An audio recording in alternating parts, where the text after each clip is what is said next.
So I figured I'd make a quick video on how to reset maintenance light on these new 22 and above NXs. We can do this in either key on or engine on, doesn't really matter. So in this case, let's just do engine on. Car starts up, screen starts loading. Let's give it a second. So once the head unit finishes loading, like continue, we'll go to the little gear button down here. So for settings, scroll down to, let's see, vehicle customize.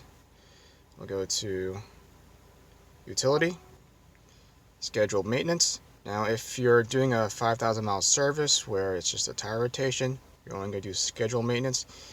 If you're doing a 10,000 mile service where it's both the tire rotation and the oil change, you're going to reset both.